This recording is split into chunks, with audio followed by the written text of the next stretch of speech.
¿Cómo serán los creyentes en el cielo? No sé si alguna vez se han hecho esa pregunta. ¿Qué clase de vida vivirán allí? ¿Cómo seremos cuando seamos finalmente glorificados? Este es el tema que queremos exponer en esta mañana para continuar nuestros estudios acerca de la doctrina bíblica del cielo.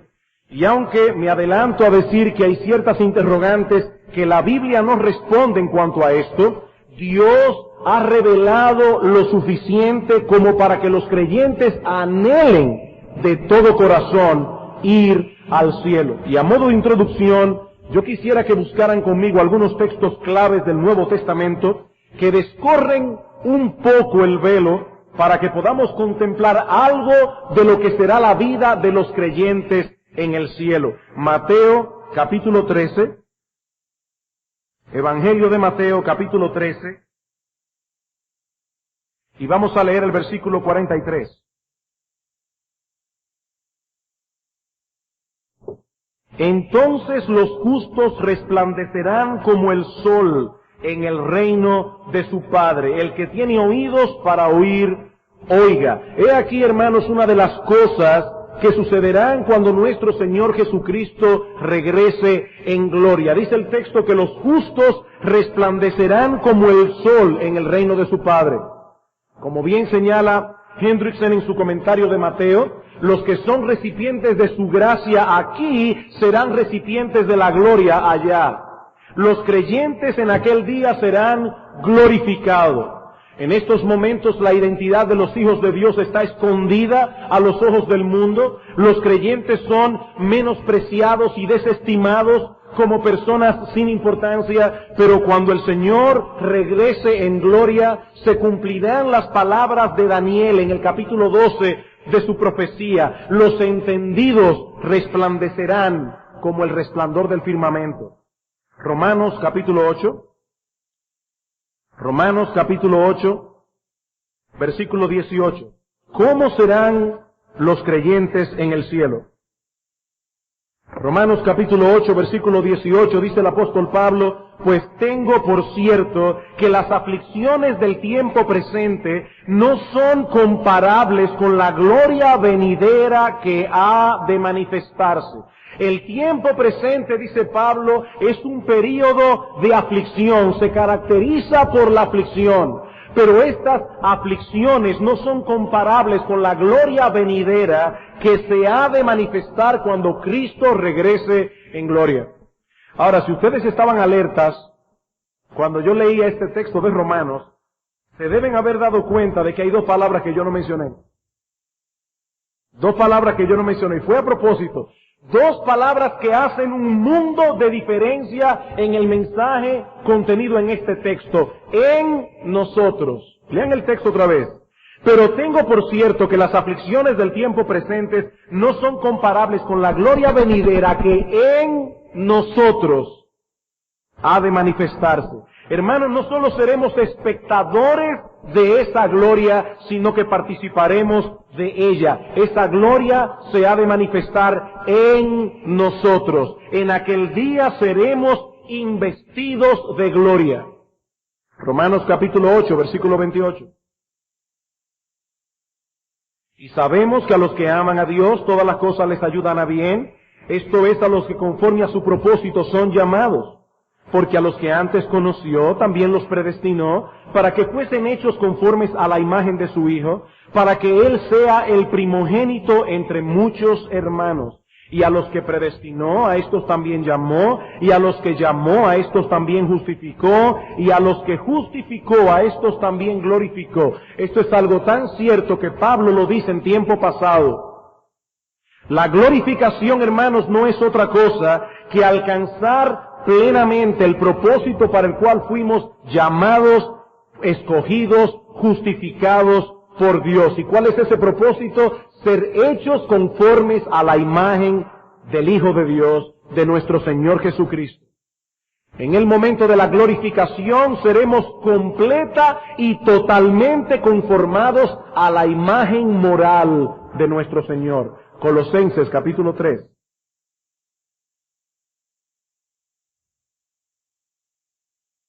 ¿Cómo serán los creyentes en el cielo? Colosenses capítulo 3, versículo 4.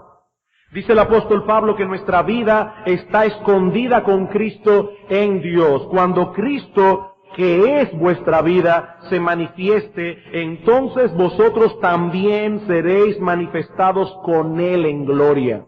Si nuestra vida está escondida con Cristo, en Cristo, hermanos, ¿qué sucederá cuando Cristo regrese glorioso?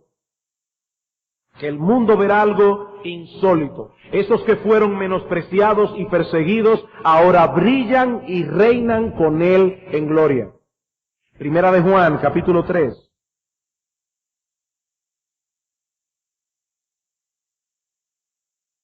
Primera de Juan, capítulo 3, versículo 2. Noten, hermanos, que no estamos buscando un versículo aquí, otro versículo allá.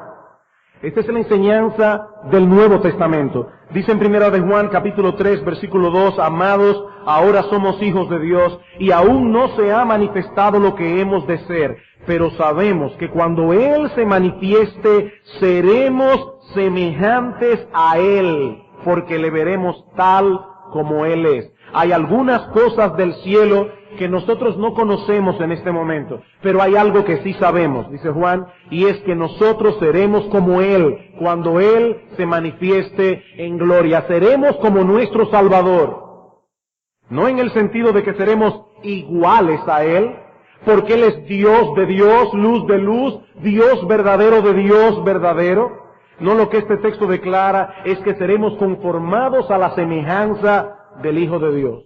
Quizá no hay mejor comentario de este texto que el que encontramos en la misma Escritura, en Filipenses capítulo 3, versículo 21. Pablo nos dice allí que cuando el Señor vuelva, transformará el cuerpo de la humillación nuestra para que sea semejante al cuerpo de la gloria suya. Cuando el Señor vuelva, seremos conformados a su semejanza. Hermanos, todos estos textos y otros que no hemos leído por causa del tiempo, conducen al mismo punto. En el cielo los creyentes serán transformados, compartirán en cierto grado la gloria del Salvador. No seremos espectadores de esa gloria únicamente, seremos participantes de esa gloria, seremos investidos de esa gloria. Y lo que vamos a considerar en esta mañana son las implicaciones de esa transformación que sufriremos en el cielo, tanto en lo que respecta a nuestras almas, como en lo que respecta a nuestros cuerpos. Veamos en primer lugar qué significa esta transformación en cuanto a nuestras almas. Hermanos, ¿cómo serán nuestras almas en el cielo? La Biblia declara que serán perfectas en santidad. El autor de la carta a los Hebreos se refiere a aquellos que han partido ya a la presencia del Señor como los espíritus de los justos hechos perfectos. Hebreos capítulo 12, versículo 23. Y la palabra que usa el autor de Hebreos aquí es la misma que aparece en este capítulo en el versículo 2, cuando se nos dice que el Señor es el autor y consumador de nuestra fe. Esta palabra significa traer algo hasta su terminación, hasta la meta. ¿Y cuándo fueron perfeccionados los espíritus o las almas de estos justos? Solo hay que leer Hebreos capítulo 11. Todos esos héroes de la fe que aparecen en Hebreos capítulo 11 habían pasado por diversas experiencias, pero todos tenían una cosa en común. Todos habían muerto. Y al momento de morir sus almas fueron perfeccionadas. Hermanos, cuando un creyente muere, parte de inmediato a la presencia del Señor y sus almas son perfeccionadas. Y es necesario que sea así, porque nadie puede entrar en el cielo sin ser perfecto.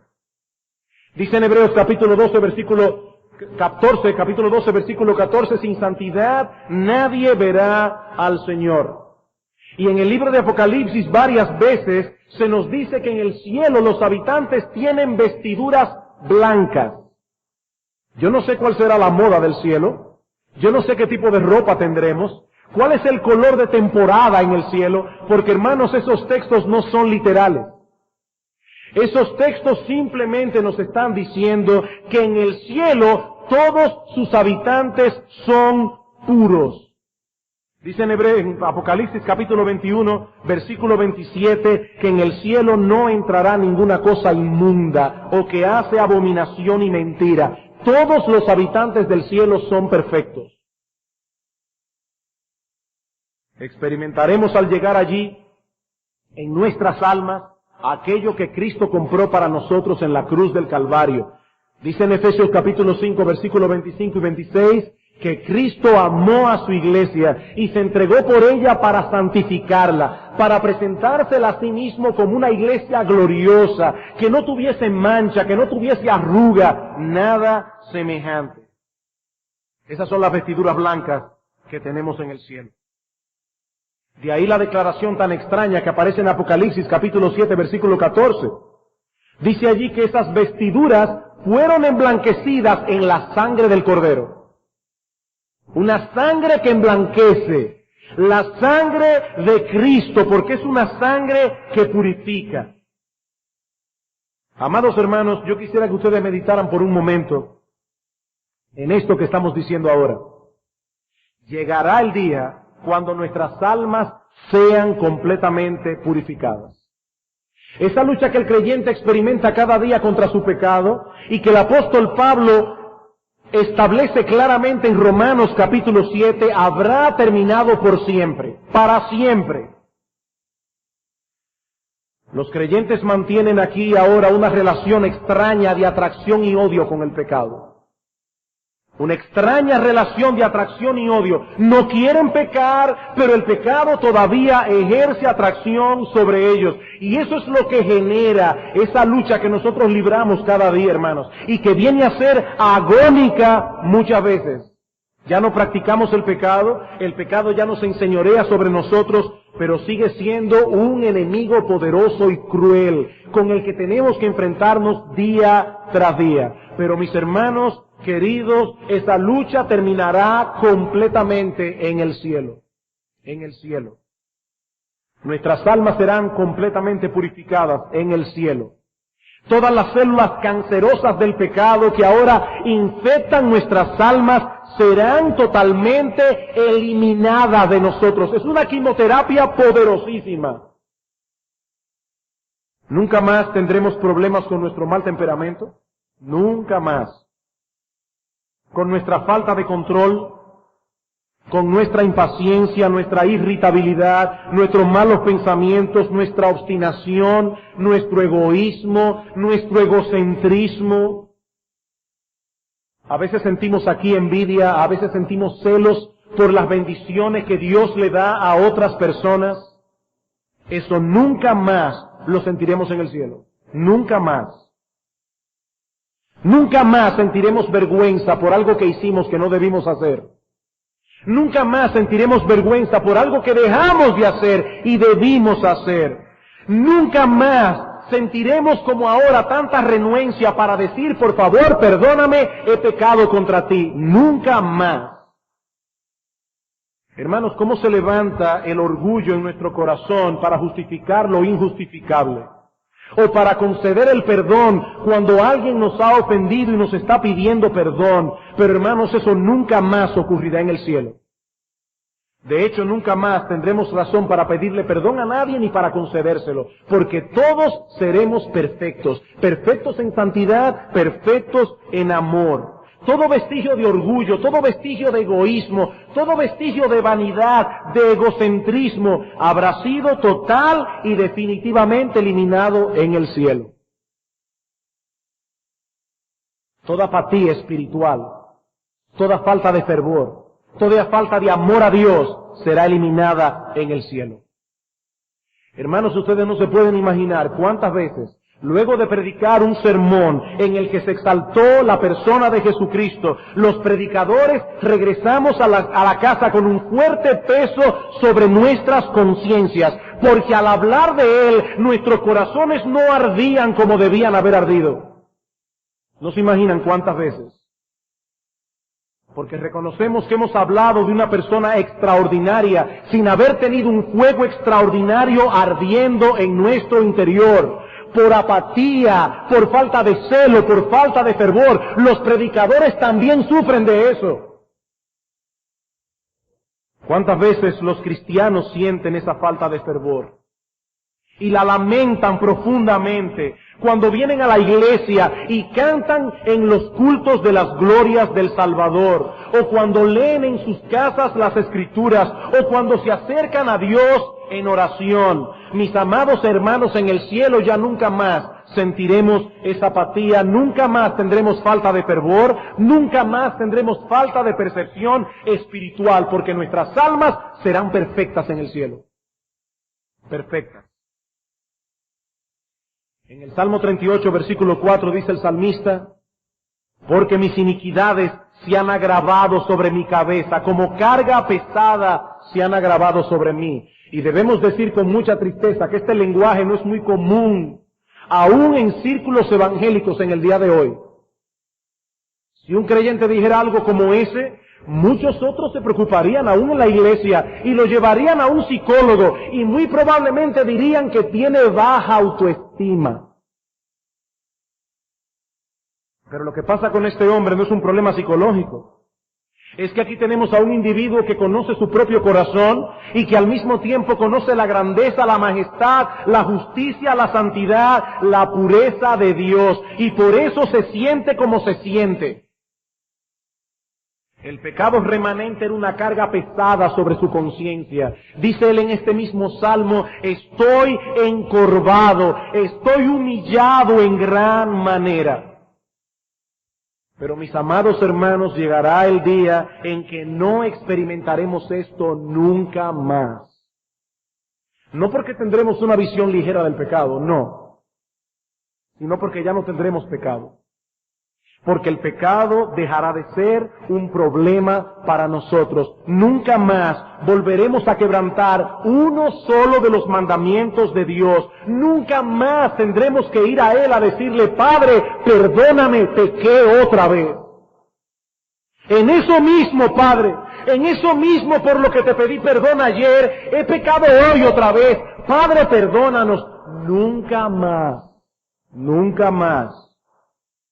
Hermanos, Dios nos predestinó en la eternidad para ser hechos conformes a la imagen de su Hijo. Es lo que dice Pablo en Romanos capítulo 8, y eso es lo que seremos en el cielo.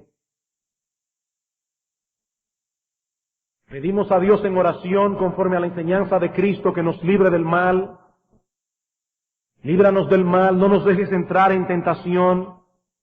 Hermanos, algún día esa oración que hemos elevado muchas veces delante del trono de la gracia será respondida a plenitud. Ya Dios responde aquí ahora esta oración, pero habrá un día en que Dios ciertamente nos librará del mal en una forma total y absoluta. En el cielo amaremos a Dios con todo nuestro corazón, con toda nuestra alma, con todas nuestras mentes, y amaremos al prójimo como a nosotros mismos. No habrá ningún vestigio de mal que se interponga entre nosotros y Él. Hermanos, esta promesa debería alentarnos en nuestra lucha actual contra el pecado. Hay un decreto emitido en la corte celestial, un decreto en contra de ese pecado que todavía mora en ti y mora en mí. Y algún día ese decreto será ejecutado. Hay una sentencia de muerte que pende sobre tu pecado. Una sentencia de muerte. Un autor cristiano cuenta la historia verídica de un japonés que había sido toda su vida un ladrón, pero que luego fue convertido por el poder de Dios. Este individuo había sido un ladrón y fue convertido por el poder de Dios. Ahora, hasta ese momento, este hombre había sido un completo ignorante de las Escrituras, de tal manera que en sus primeros días como cristiano había muchas cosas esenciales de la Biblia que este japonés no conocía.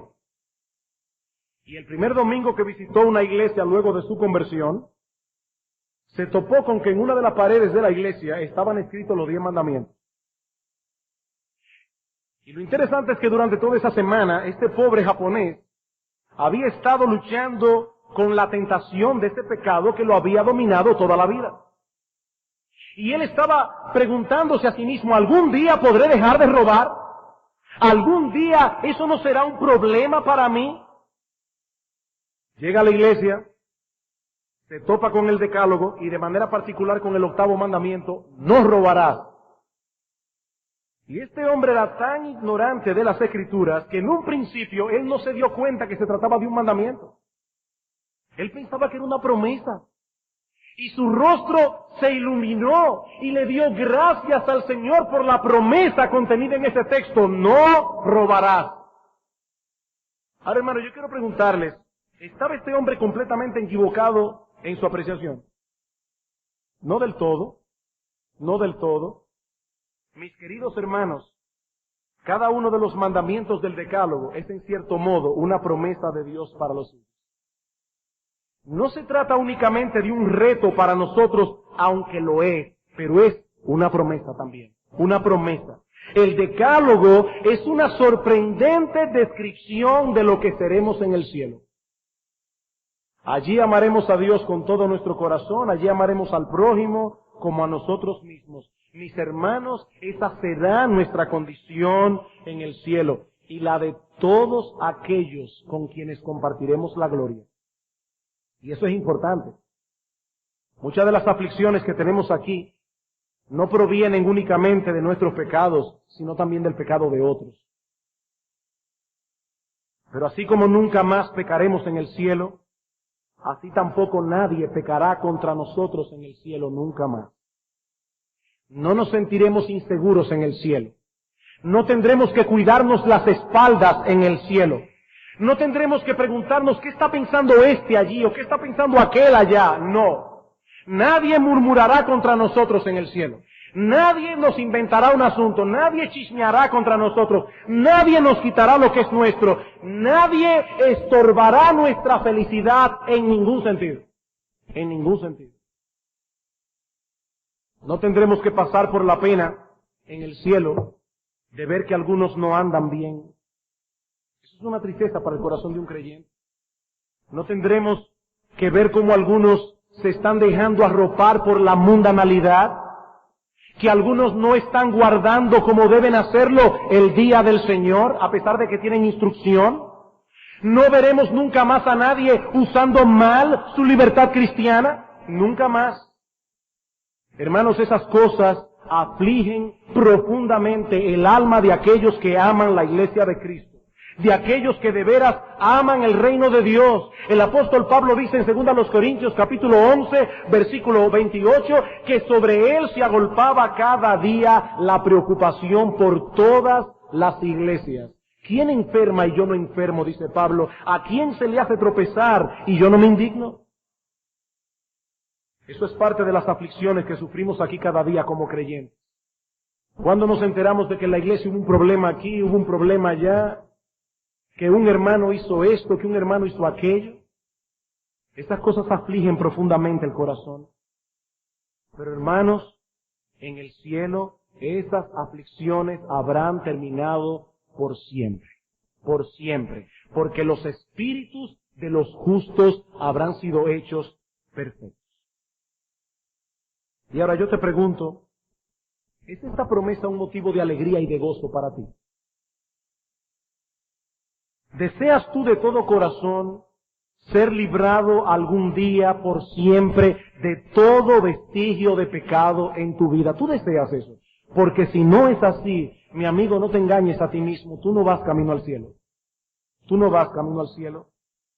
Los creyentes han sido librados de la esclavitud del pecado. Y aunque éste ejerce aún atracción sobre ellos, los creyentes ya no aman el pecado. Y anhelan profundamente ser librados de su presencia, así como fueron librados de su dominio. Todo cristiano verdadero anhela eso. Por eso todo cristiano verdadero, cuando escucha estas cosas acerca del cielo, su corazón se llena de alegría. ¡Qué bueno!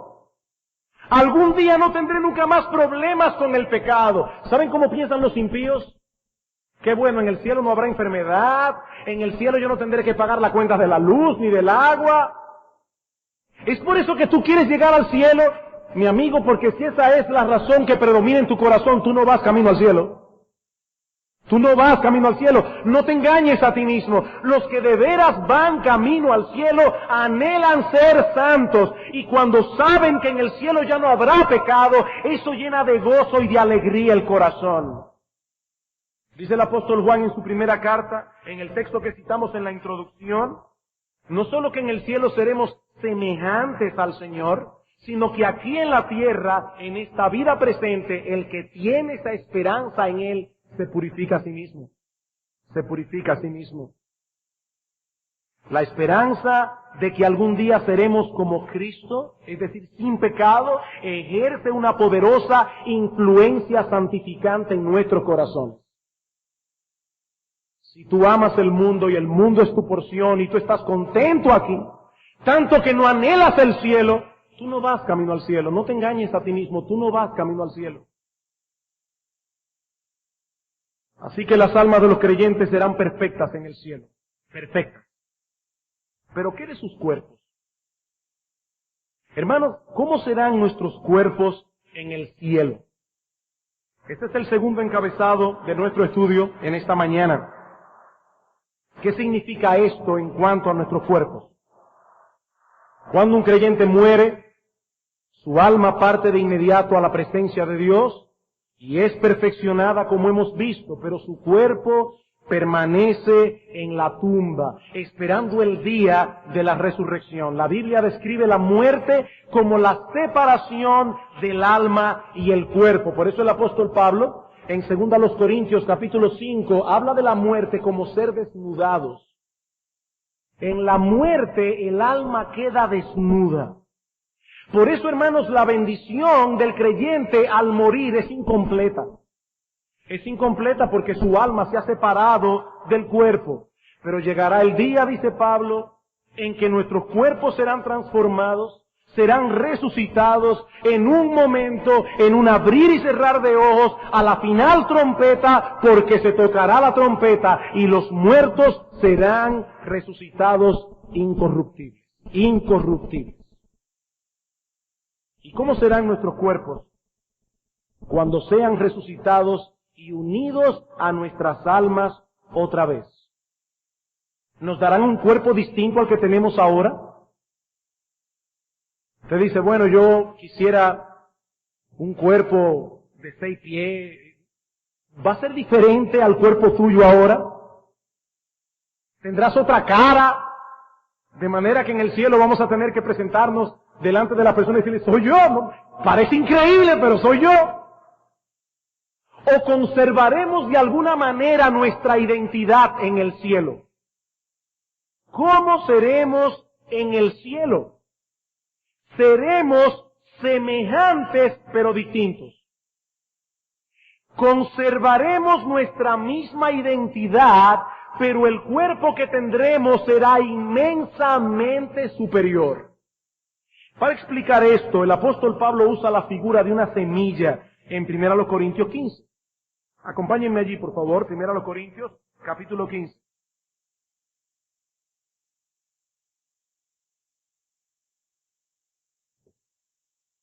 Versículo 35.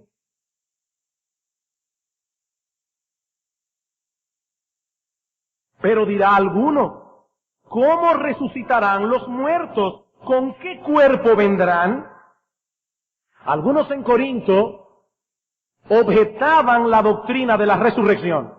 Y eso básicamente porque estaban influenciados por el pensamiento de los griegos. Los griegos creían en la inmortalidad del alma, pero no en la inmortalidad del cuerpo. Recuerden que para ellos el cuerpo era malo.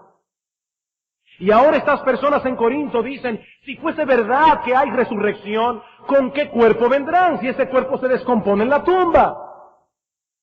Dice el apóstol Pablo para responder esta pregunta, versículo 36, necio. Evidentemente, la pregunta no esperaba una respuesta. Necio, lo que tú siembras no se vivifica sino muere antes. Y lo que siembras no es el cuerpo que ha de salir, sino el grano desnudo, ya sea de trigo o de otro grano. En otras palabras, la semilla no fructifica a menos que muera. Su descomposición en la tierra es lo que da paso a ese árbol hermoso y fructífero que vemos.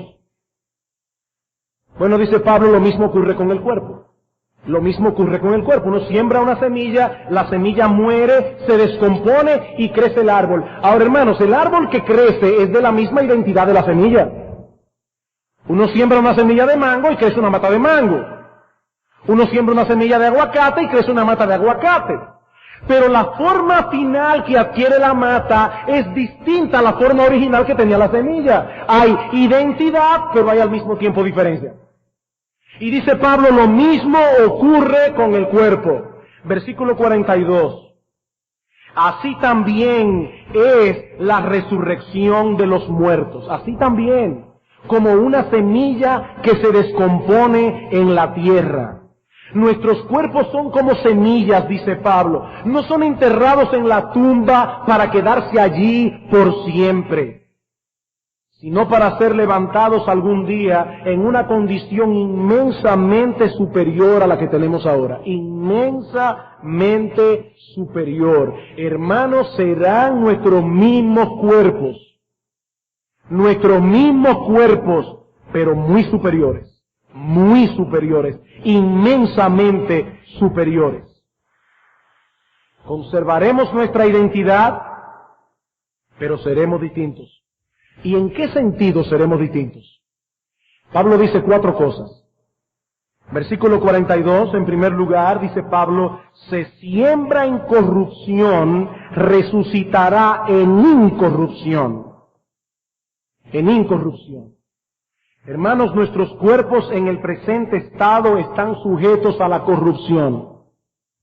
Y desde que nacemos, ese proceso de corrupción comienza a manifestarse. No lo vemos tan claramente en un niño como lo vemos en un adulto, pero desde que el hombre nace comienza ese proceso de corrupción, ese proceso de deterioro continuo. Habitamos en un cuerpo que se corrompe y no tiene garantía. No tiene garantía. Eso nos va a pasar a todos. Usted puede hacer todo lo que usted quiera y puede darle cierto lustre, pero usted está en un cuerpo corrupto. En un cuerpo que se corrompe, en un cuerpo que decae, en un cuerpo que está en un proceso continuo de decaimiento. Hermanos y amigos, ¿saben una cosa? Todos nosotros nos estamos muriendo. Y yo no tengo que ser médico, ni hacerle una radiografía, ni hacerle 50 exámenes de laboratorio para saber que tú y yo nos estamos muriendo cada día. Nos estamos muriendo. Eso es algo en lo que mucha gente no quiere pensar. Eso es algo que mucha gente evita pensar, pero es una realidad. Nos estamos muriendo. Nuestros cuerpos se encuentran en un proceso continuo de decaimiento. Por eso nos enfermamos, por eso nos duele aquí, allá, nos agotamos, porque nuestros cuerpos se están deteriorando. Y ese deterioro, tarde o temprano, nos llevará a la tumba. Tarde o temprano terminará en la muerte. Hermanos, en el cielo no será así. En el cielo no será así. Se siembra un cuerpo corruptible, dice Pablo, pero resucitará un cuerpo incorruptible, un cuerpo imperecedero, siempre joven, siempre saludable, siempre vigoroso y fuerte, siempre. Y no importa la edad que usted se muera, el cuerpo suyo, cuando usted tenía 1 año de edad, es el mismo cuerpo que tiene ahora, no importa la edad que usted tenga, la identidad continúa idéntica. Por lo tanto, nosotros no sabemos qué edad figuraremos cuando despertemos en el cielo. Pero una cosa yo sí sé, dice aquí que será un cuerpo incorruptible, siempre joven, siempre saludable, siempre vigoroso, siempre fuerte, sin cremas y sin cirugía plástica. Por siempre. El paso del tiempo deja huellas indelebles en nuestra piel, indelebles. Hermanos, esas marcas desaparecerán en el cielo. Y nunca más las volveremos a ver. Nunca más. No más dolor, no más debilidad, no más decaimiento, no más. nuestros cuerpos resucitados llevarán consigo por siempre la lozanía, la belleza de la juventud. Por siempre. Todo vestigio de corrupción quedará totalmente eliminado. En segundo lugar, dice Pablo en el versículo 43, la primera parte, se siembra en deshonra, resucitará en gloria. Se siembra en deshonra. La muerte despoja al ser humano de toda dignidad, de toda dignidad. No importa quién haya sido en vida, si tuvo títulos nobles, tantas profesiones, cuántos lo admiraban, qué gruesa era su cuenta bancaria. Allí en el ataúd no es más que un cadáver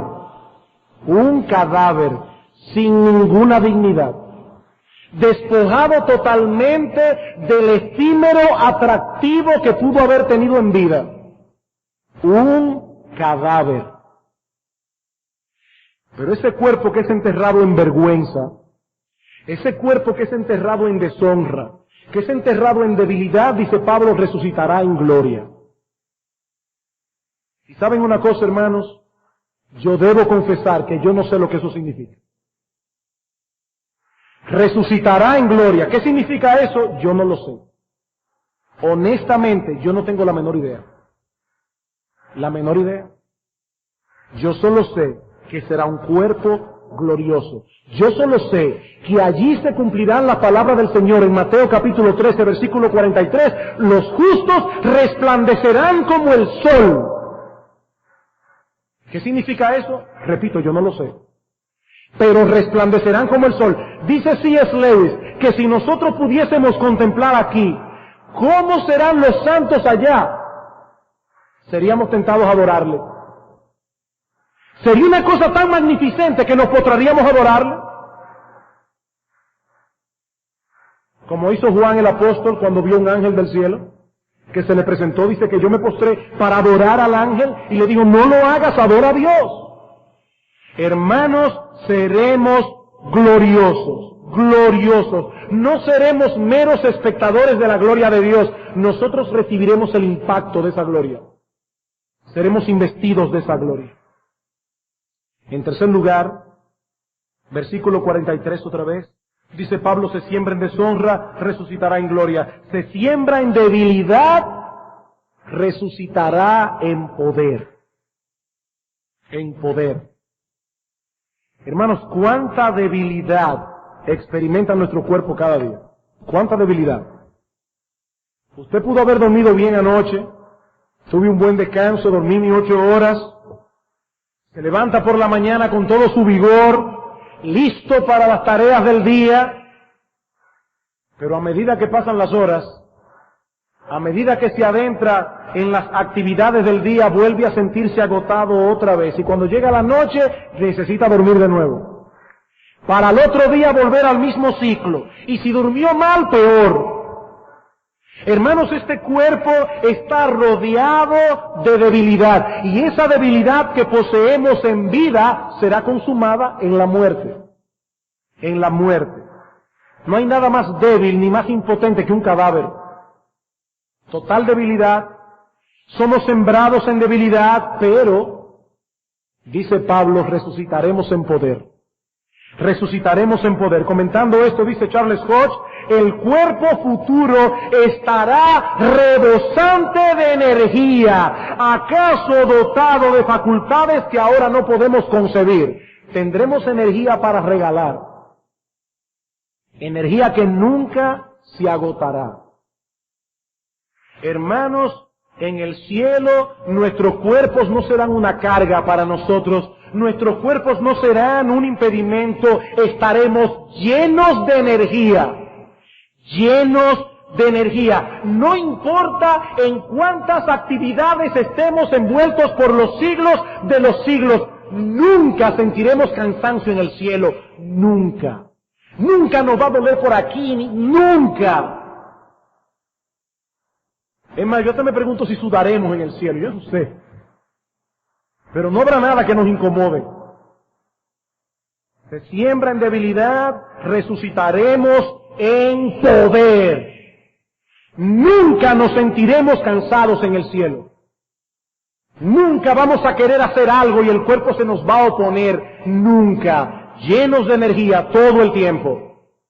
Siempre jóvenes, siempre vigorosos, siempre saludables y fuertes. Siempre, todo el tiempo. Y finalmente dice Pablo en el versículo 44, se siembra cuerpo animal, resucitará cuerpo espiritual. ¿Y qué significa eso?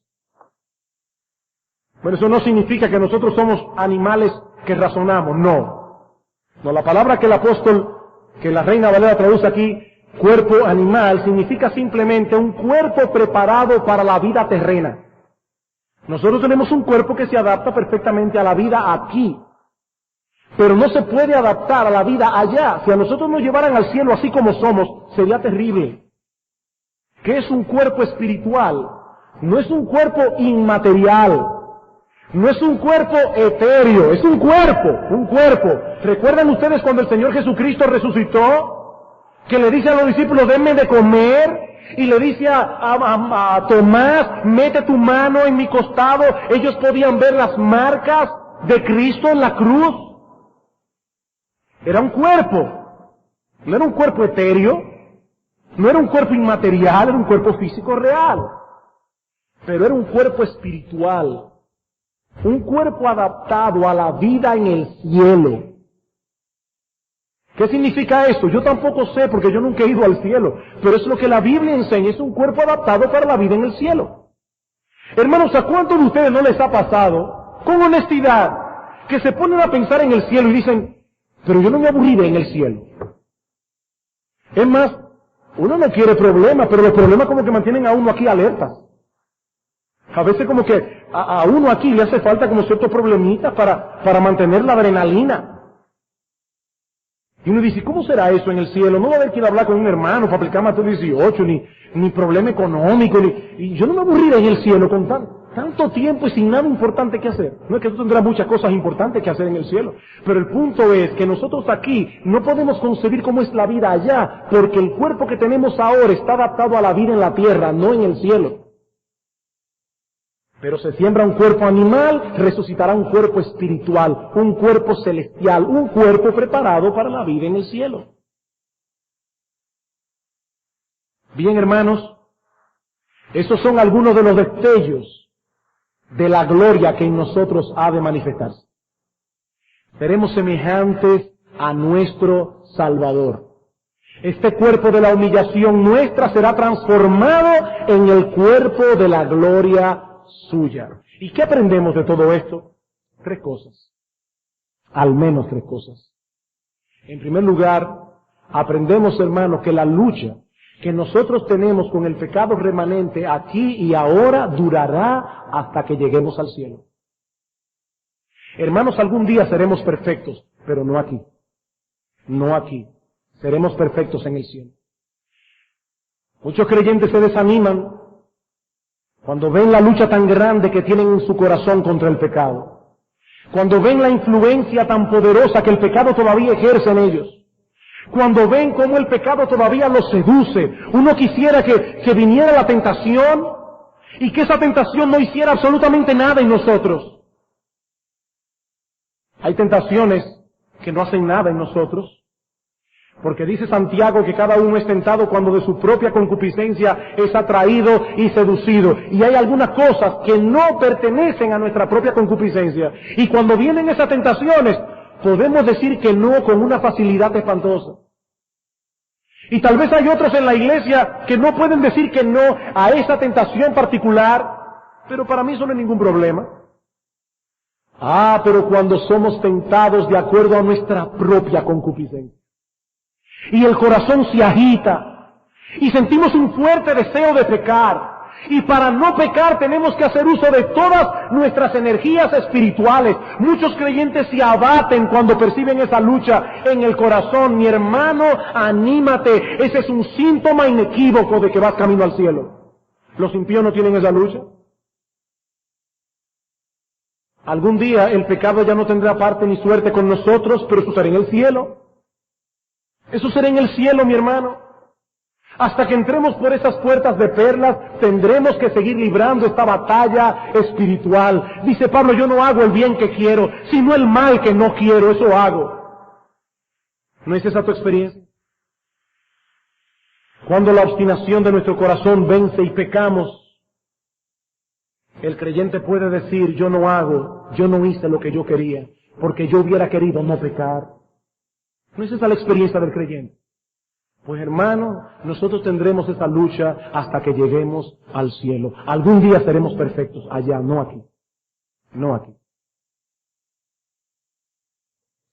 Pero en segundo lugar, esta enseñanza que hemos visto hoy debe ser un aliento para nosotros en el tiempo presente mientras luchamos con el pecado que todavía mora en nosotros. ¿Por qué?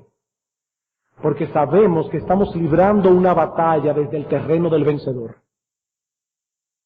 Una batalla desde el terreno del vencedor. Hermanos, nosotros estamos peleando un pleito que vamos a ganar, porque algún día seremos perfectos.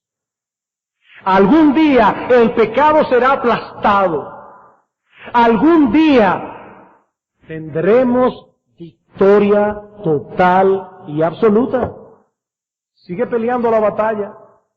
Sigue luchando, mi hermano. Que nosotros estamos del lado del vencedor. Ya Cristo venció. En el mundo tendréis aflicción, dice el Señor, y una de ellas es la lucha contra el pecado. Pero dice Cristo, yo he vencido al mundo. Yo he vencido al mundo. Hermanos, nosotros somos más que vencedores. Somos más que vencedores por medio de aquel que nos amó. Estamos peleando una batalla que ganaremos, y ganaremos con toda seguridad. Algún día seremos perfectos. Algún día no tendremos pecado. Algún día seremos idénticos a Cristo. Hermanos, algún día Cristo verá el fruto de la aflicción de su alma y quedará satisfecho, plenamente satisfecho. A veces uno se pregunta, ¿qué estará pensando Cristo de mí? ¿Qué estará pensando Cristo de mí? ¿Cómo me avergüenza? ¿Cómo me avergüenza lo que soy en comparación con lo que debería ser? Mi hermano, algún día Cristo te verá y va a decir, esto es lo que yo quería hacer de ti. Estás perfecto. Verá el fruto de la aflicción de su alma y quedará satisfecho. Cristo quedará plenamente satisfecho. Hermanos, en el cielo no habrá una sola morada vacía, porque todos aquellos por quienes Cristo murió estarán allá. Nadie se perderá, ni uno solo, en el cielo. Pero en tercer lugar y por último, esta enseñanza que hemos visto hoy debe ser una alerta para muchos. Para muchos que creen que van camino al cielo. En el cielo, Cristo no comenzará ninguna obra con nadie. En el cielo será perfeccionada la obra que Él comenzó aquí. La obra que Él comenzó aquí. Seremos semejantes a nuestro Salvador en el cielo. Pero hermanos, ese proceso comienza aquí y ahora. Dice el apóstol Pablo en 2 Corintios capítulo 3 versículo 18, que ahora miramos a Cristo como por espejo, oscuramente, pero al mirarle somos transformados de gloria en su misma imagen. Ese proceso de conformarnos a la imagen de Cristo ya comenzó aquí. Cristo simplemente lo terminará allá. Y yo te pregunto, ¿estás tú luchando contra el pecado que mora en tu corazón? ¿Estás tú esforzándote en el poder del Espíritu de Dios de desarrollar aquellas gracias espirituales que son conformes a la imagen de Cristo? Amor, gozo, paz, paciencia, benignidad, bondad, mansedumbre, dominio propio. Porque Cristo no comenzará a hacer esa obra en el cielo. Él simplemente la terminará allá. ¿Comenzó esa obra en ti? ¿Estás tú deseando de todo corazón que esa obra concluya? ¿Tienes pruebas en tu vida, pruebas claras y contundentes de que a pesar de que el pecado ejerce una fuerte influencia sobre ti, ya no te controla como antes? ¿Ya no ejerce un dominio total sobre tu vida? ¿Estás tú creciendo en gracia? ¿Estás tú conformándote cada día más a la imagen de tu Señor? Si no es así, mi amigo, si no es así, Hoy está abierto delante de ti una puerta y un camino al cielo. Jesucristo. Él es la puerta, Él es el camino, el único camino que lleva al cielo. Mi amigo, Cristo murió en una cruz y derramó su sangre para pagar la deuda de miles de condenados que habían transgredido en innumerables ocasiones la ley de Dios. Pero Cristo pagó la deuda. Y hoy, sobre la base de ese sacrificio expiatorio, el Evangelio ofrece salvación gratuita, mi amigo, a todo aquel que cree. A todo aquel que cree. A todo aquel que se despoja de su propia justicia para confiar únicamente en Él. A todo aquel que viene a Cristo diciendo, perdóname, perdona mis pecados, dame la disposición de divorciarme de mi vida de pecado, cambia mi corazón de piedra, perdona mi incredulidad, dame la gracia de la fe, dame la gracia del arrepentimiento. Mi amigo, si tú quieres ir al cielo, pídeselo a Cristo. Pídeselo a Cristo, pídele a Él que perdone tus pecados, pídele a Él que cambie tu corazón, pídele a Él que te dé la disposición de ir a Él. Pídele a Él que quite tu corazón de piedra, pídele a Él que te dé fe, pídele a Él que te dé arrepentimiento, pídele a Él que te dé odio por el pecado, porque solo Jesucristo puede hacer eso. Yo soy el camino y la verdad y la vida, dice el Señor. Nadie viene al Padre sino por mí. ¿Y quién le ha dicho a usted que yo quiero ir al cielo? Yo quiero disfrutar mi pecado. Yo disfruto mi pecado. Yo no quiero ser librado de mi pecado. Yo quiero seguir en esclavitud porque yo disfruto pecar. Mi amigo, en el infierno donde vas, verás el pecado exactamente como los creyentes lo ven. Allí el pecado se presentará tal cual es, sin máscaras, sin adornos, sin maquillaje. Y en el infierno nadie podrá derivar del pecado ni una sola gota de placer. Será dolor y sufrimiento y destrucción y nada más. La bienaventuranza está guardada únicamente para aquellos que van al cielo. Allá gozarán de Cristo. Allá gozarán de un alma perfecta. Allá gozarán de este cuerpo resucitado por los siglos de los siglos. Y mi amigo, esa invitación de gracia, de misericordia, está puesta hoy delante de ti. Ven a Cristo. Pídele a Él que te salve. Pídele a Él que transforme tu corazón. Pídeselo a Él. Porque hay un solo Dios, hay un solo mediador entre Dios y los hombres. Jesucristo, hombre. Que Dios tenga misericordia de muchos en esta mañana. Vamos a orar.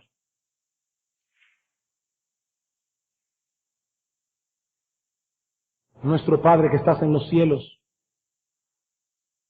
te damos las gracias, oh Señor, por estas preciosas y grandísimas promesas.